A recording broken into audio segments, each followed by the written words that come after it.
নমস্কার বন্ধুরা, আমি সুনন্দা। আমার একটি নতুন ব্লগে আপনাদের সবাইকে আরও একবার স্বাগত জানাচ্ছি। আজকে বৃহস্পতিবার আর এখন বাজে ঘড়িতে ওই বেলা 10:30 মতো।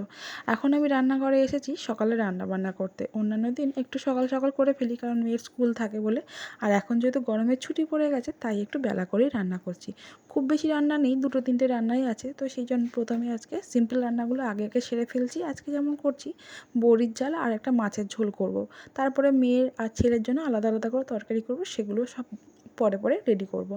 তো এদিকে রান্নাটা করছি, আর তার সাথে সাথে আজকে আমার সকালে দুটো পার্সেল চলে এসেছে। প্রথমটা ছিল রেনির একটা সানস্ক্রিন। এই সানস্ক্রিনটা আমি এর আগেও একবার ইউজ করেছি, তো এর রেজাল্ট আমার খুব ভালো লেগেছে, সেই জন্য আমি অর্ডার করেছিলাম। এটা আমি ফ্লিপকার্ট থেকেই অর্ডার করেছি।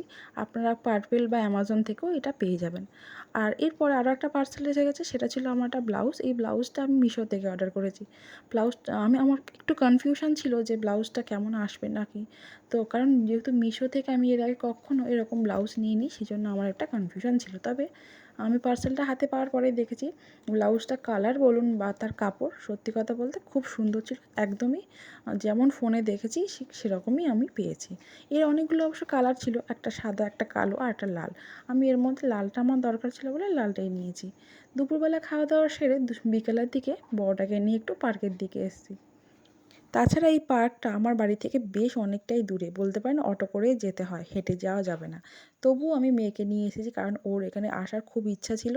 তাছাড়া প্রতিদিন তো হয়ে ওঠে না, আর ওর যখন স্কুল থাকে তখন তো স্কুল থেকে এসে বাড়িতে পড়তে পড়তে অনেকটা দুপুর হয়ে যায়।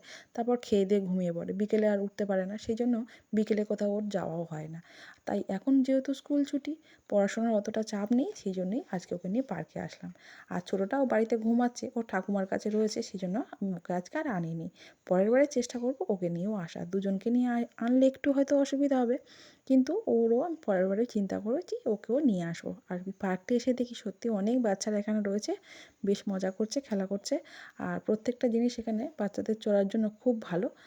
মানে মোটামুটি বাচ্চারা যাতে খুব সহজেই এগুলোকে চড়তে পারে, সেরকম সব রকম ব্যবস্থা করাই রয়েছে। তাছাড়া মায়েদেরও এখানে বসে সময় কাটানোর জন্য পাশে বেশ কতগুলো চেয়ার করা রয়েছে। তো আমিও এখানে মেয়েকে খেলতে দেখে একটা চেয়ারে বসে কিছুটা সময় কাটালাম।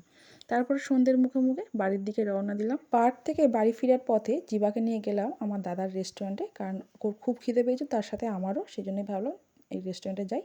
তো আমার দাদার এখানে বেশ কয়েকদিন আগে একটা রেস্টুরেন্ট ওপেনিং করেছে, তো সেখানেই চলে এসেছি। আর এখানে এসে কিছুটাক্ষণ অনেকটা সময় কাটিয়ে তারপরে বাড়ির দিকে ফিরেছিলাম। আর এই রেস্টুরেন্টটা আমার বাড়ির মোটামুটি কাছেই, তো এখান থেকে বেশিক্ষণ সময় লাগবে না, তাই ঘুরে গেলাম।